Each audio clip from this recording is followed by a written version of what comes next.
Greetings and salutations! I'm Ozymandias, King of Kings, and this is my pedestal. Look upon it ye might... Wait a minute, this is just embarrassing, this is the wrong script. Let me start over. Greeting and salutations! I'm Dark Elf Guy, beloved and adored by all server owner of Kingdoms of Resdayn. And today we're going to continue our tour of Narcissus in the central districts, starting with Market District. Now, I'm not sure if you may have noticed this in the past videos, but the districts are a bit tiered. Market District down here at the bottom is actually at the base of a mountain, with the Deshawn District up on the slopes, and Van Heuyen District way up there at the top of the mountain. Bit of interesting fact, and of course, as you might expect, the buildings down here in Market District are a bit cheaper actually, because this is a lower middle class area. I mean, maybe not lower class, but you know, lower middle class. These houses, they can be decently expensive, but they're generally speaking cheaper than Van Heuyen or Deshawn districts. Now, much like the Deshawn district, there's a large number of alleys and back gardens and general decorations everywhere. Now, Market District was built by myself, Dark Elf Guy, and ZRH. And it's a residential shopping district, I would say. It connects to Frost District and Deshawn District over here. As you can see, there's Deshawn District and Frost District over there. There's a bit of the docks down over here, but someone appears to be fishing. I believe this is actually an NPC. They have a fishing related quest that you can do once every 24 hours, I think. And of course there's the wonderful statue of Azura again. Just took a little while to load in there. Now, not very many people actually live in Market District. Most of these houses are still for sale. If you're interested in buying one, you should let me know. Me being Dark Elf Guy. These houses have your typical furnishings. You know, there's chests, there's furnaces, there's crafting tables. There's places where you can sit, if you could sit. I mean, you can't really sit on Kingdoms of Resdayn. It would be nice if you could, but you know, it's like everyone doesn't really seem to have the willpower to sit. It's quite a tragedy, really. Seems like it would be a useful function to have. Now, the primary attraction in Market District is the Grand. But hold on a minute. What's this? What is going on here? Okay, we've already been over this in the past video. I'm not British. I'm not a pirate. I have never stolen anything in my entire... Well, I guess that's not entirely true. I did steal a pack of gum once from a gas station when I was 3 years old. Though I believe my father may have actually purchased it in the end. But yes, so I stole a 20-cent pack of gum once in 1993. That makes me such a pirate. And I'm not British either. This is clearly a Midwestern accent. Anyone can tell you this is a Midwestern accent. Now, carrying on and ignoring the rest of this libel and defamation of my character, the primary attraction in Market District is the Grand Bazaar, which is an open-air marketplace. Well, there's a handful of service shops, but primarily the function here is for players to make their own market stalls, and then they can sell items here. It's very much a player-driven economy, if you will. Right here we have a currency exchange. This is a service shop where you can buy and sell emeralds, diamonds, gold, and iron for cash and whatnot. Down this way we have Lego's currency exchange. Lego Man is a player on the server. He can strategically place his store right next to the server one, so that he could undermine the server prices, naturally. Zyrax has a pawn shop right here. Now these market stalls are of course free. Every player who joins is entitled to choose a market stall if they so desire, and if they contact an administrator, we can arrange to get your shop set up for you, and all for free, of course. And then you can add items to it and sell them. There's Hopping Grasses Market. This is Wolf's Potion Plaza. There's a map of the central and northern districts of Narcissus.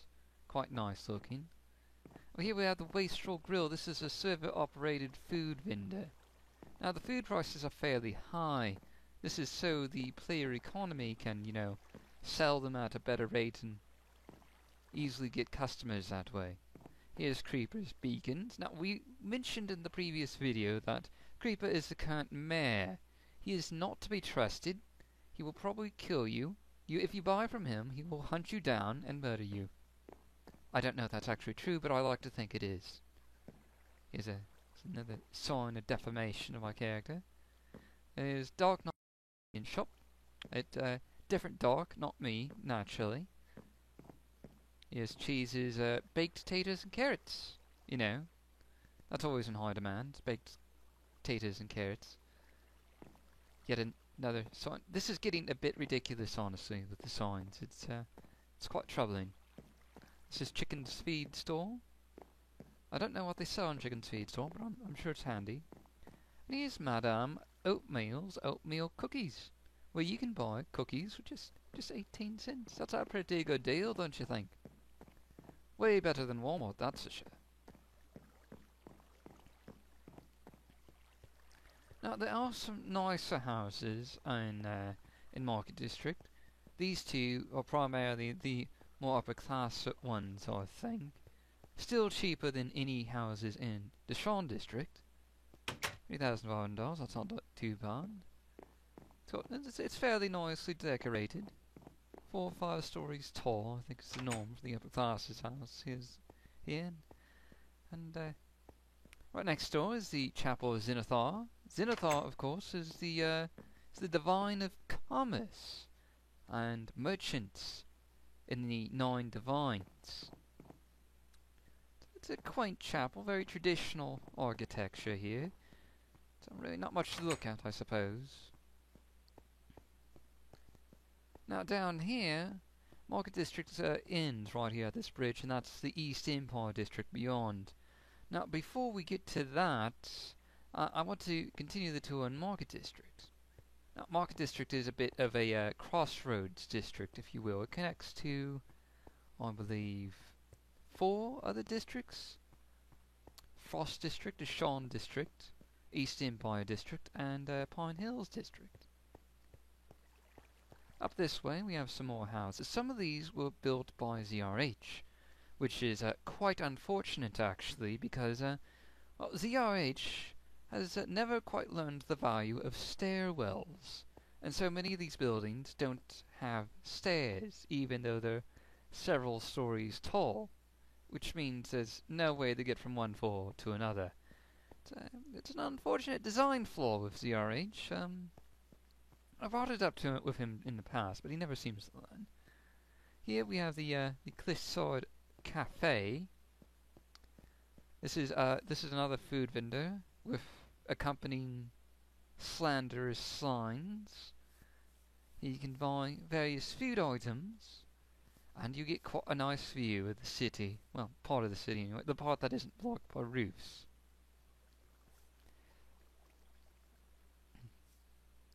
Over that way you can see Frost District and Shadenow District, and of course there is that ever-present statue of Azura, sort of slowly loading in there. Gosh, you know, I really love that statue. It's just so beautiful. Anyway, that's about all the major attractions here in Market District. It's a typical mid-sized district, really, around 27 buildings, I believe. Not terribly large, just slightly smaller than the Sean District. Now, our next district, across this bridge over here, past the slanderous signs. You know, I'm going to have to start tracking these people down. You seem to think it's funny to defamate my character like this, but it's not. It's really not. It's yeah, you're laughing now, but just wait until there's a banhammer. Now over here we have the Mob Arena of Pine Hills District. Now back in the day when the Mob Arena was still running, people could just sign up for the Mob Arena and then they can fight mobs. Either as a team or as solo players. And they could collect quite a bit of good pay that way. Unfortunately, we had to shut the Mob Arena down due to some issues that was causing some server instability. We are in the process of bringing it back though. So hopefully in the near future this will be running again. Now here on the interior, you can see that the contestants would have been spawned down there in the center. And then they would have had mobs surround them, and they would have had to fight them. There's dispensers on either side that would have dispensed food and potions to help them out. Now back this way we have some team housings for the combatants. There aren't any really organized teams so much, so these were never really used, but they're there. They're nice looking, I suppose. And over here, we have the Pine Hills proper. Now Pine Hills is a residential district for the most part, built by Administrator Kivia. He's been around since about the summer of 2012, but he's only been an administrator for the past 9 or 10 months, I believe. Now these houses, they're fairly nice. They're built going up the side of the mountain here. Very squarish. Some of these have been purchased, as you can see. There's a public mine here for residents of the Pine Hills district. They can go mining down that way. Now I don't know how expensive these houses are. You'd have to ask Kivia about that. They're fairly nice places. And here's a nice good balcony view here. You can see the player plots district down there. We'll get to that later in the next bit of the tour here. But first, let's get a bit more of Pine Hills district.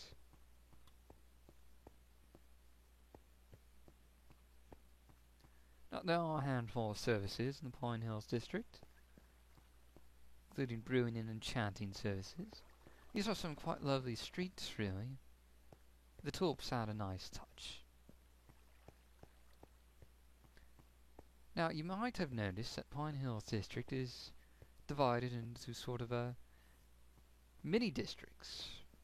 Houses are grouped by color as they go up the side of this mountain. You can kind of see, you can look down towards the entrance of Pine Hills district from here at the top. Got a nice mushroom garden here. And I believe that about wraps it up for the Pine Hills district. Now the next district is the Player Plots district. Now our server is naturally an open build server. You can build whatever you want, wherever you want, so long as you're not building within city limits or building right on top of someone else. You need to provide some space for other players, of course. You know, don't build right next to the builds. But here in the Player Plots district, if you're new and you just want to get started without all the hassle, worrying about hostile mobs and all that, you can just build here. In the Player Plots district, every player is entitled to a plot in the Player Plots district, and they're free, of course.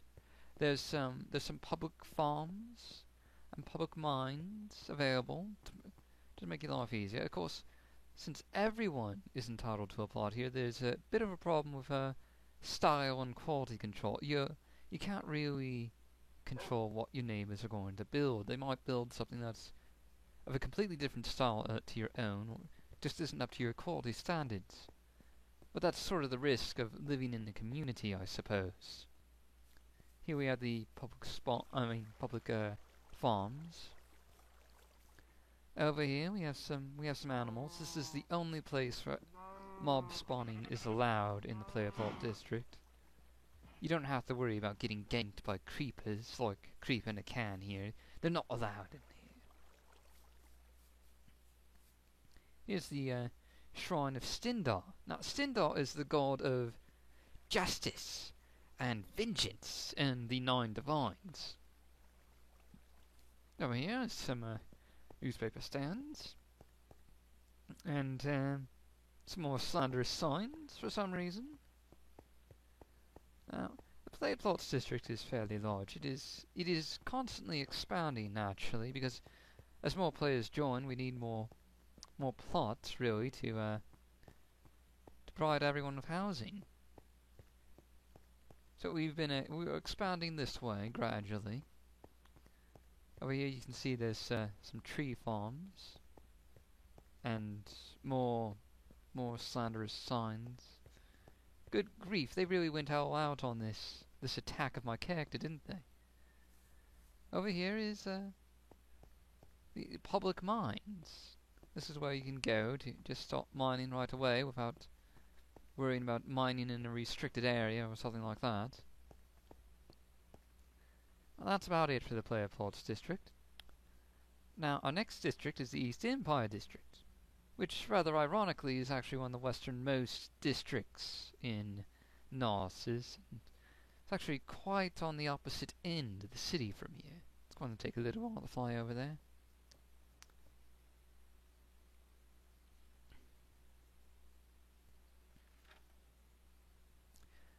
Now, as I'm flying over in this direction, might as well tell you a bit about the history of the name of the East Empire District. See, the East Empire District gets its name from the East Empire Company, which was a large imperial commission during the Third Era for the Empire that operated primarily in the eastern provinces, such as Morrowind, a little bit in Blackmarsh. They might have had some branches over in Skyrim, I don't know about that. But as this is Narcissus, the capital of Great House Holulu, it made considerable sense to have the East Empire Company here as well. Now, as you can see here, the East Empire District is very close quartered. The buildings come right up to the road, and there's not a whole lot of room. There's practically no yards. There's a lot of side gardens and alleys, of course. But often if you're looking up, you'll notice that the buildings are looming right above you. If you're claustrophobic, you might want to avoid this district. Now, the East Empire District is primarily residential, with a handful of shops here and there. These are mostly lower class houses. See, this one here is only $300. Compare that to the $4,000 houses and $7,000 houses of Deshawn. This is much cheaper, but also, of course, much smaller. This one's only 2 stories tall. Very, very snug fit there, eh?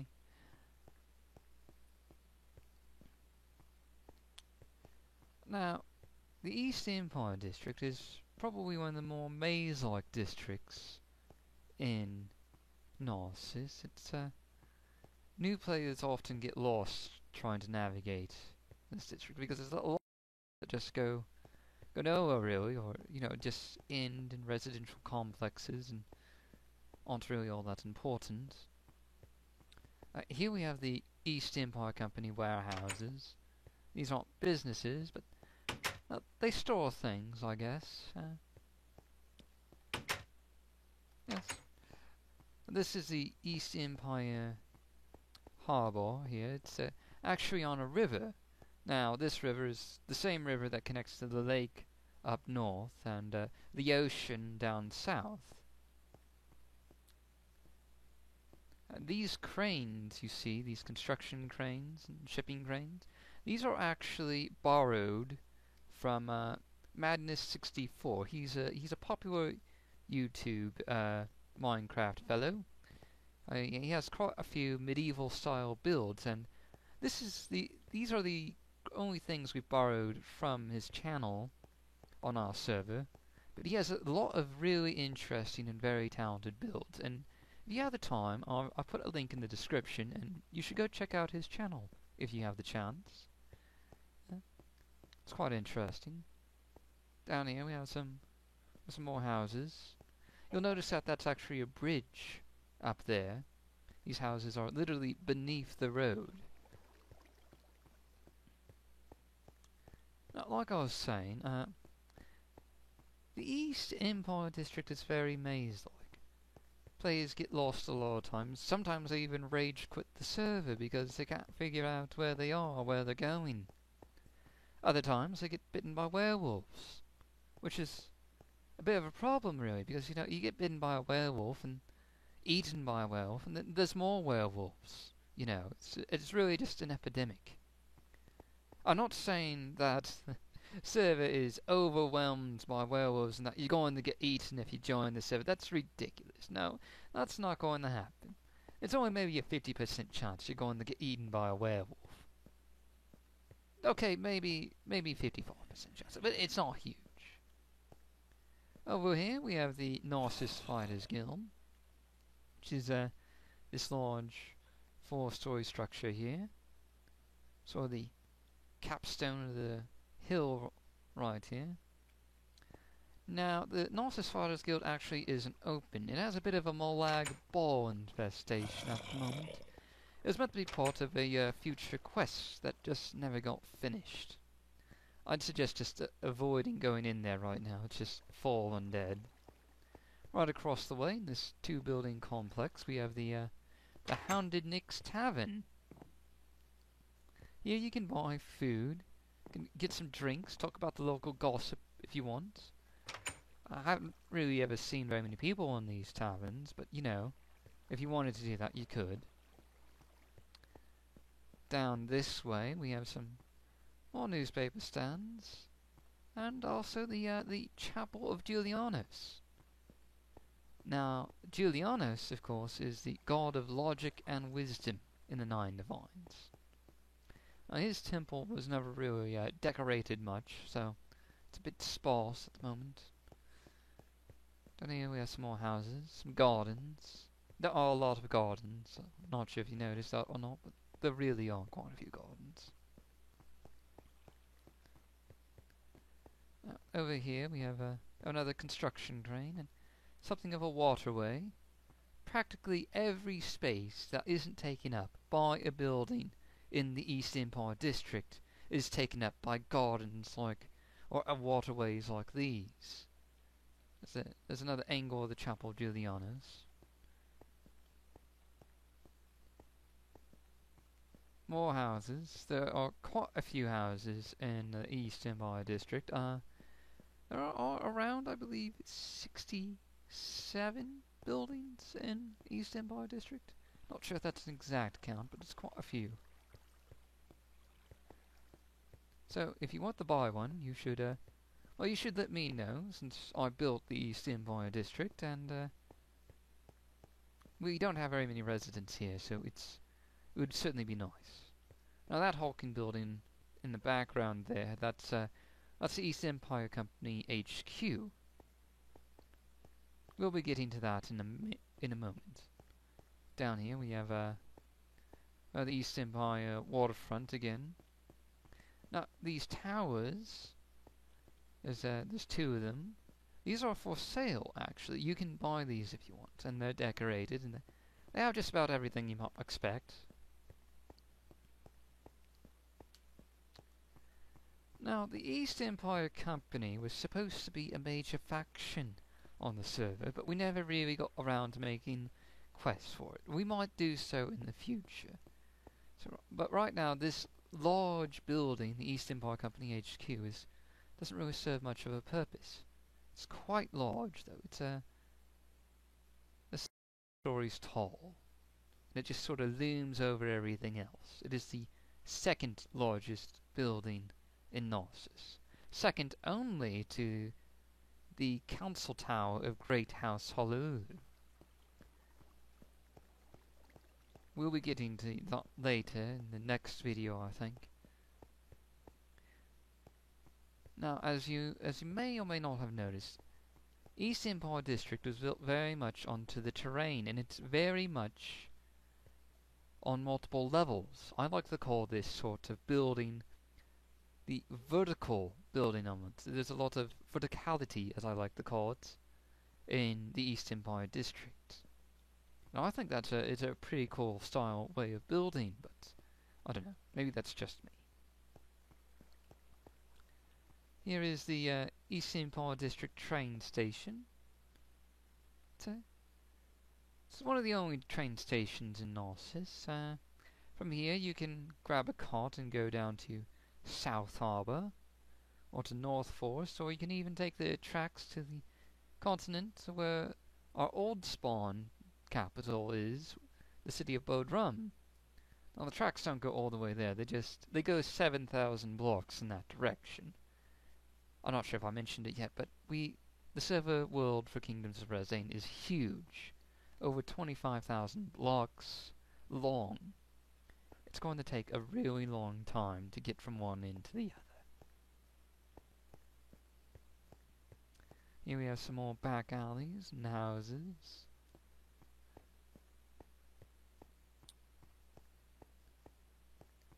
Now, the East Empire District currently connects to 3 other districts: Market District, Honolulu District, and the Oakwood Lakes District. Now, we'll be getting to Honolulu District and the Oakwood Lakes District at a later date. Right now, we're going to finish up our tour of East Empire District, and then we'll get to Oakwood Lake District, like what's behind me, in a minute. I mean, well, in another video. Quite a few houses here. Some of these are fairly tall. 3 to 4 story houses are kind of the norm in the East Empire District. There's another one up there. Lovely garden here. Or I like to think so anyway. And it looks like we're going to end our video with another slanderous sign. So, that's all for now. This concludes our second part of the tour of Narcissus. I hope you enjoyed the video. I know it was a bit long-winded. Do give us a like and a subscribe if you want to. You know, if you feel like it. If you don't, I guess you can dislike and unsubscribe if you're subscribed, or don't subscribe if you're already not subscribed. You do what you want to do. Well, that's about all for now, so I'll see you next time. Bye-bye.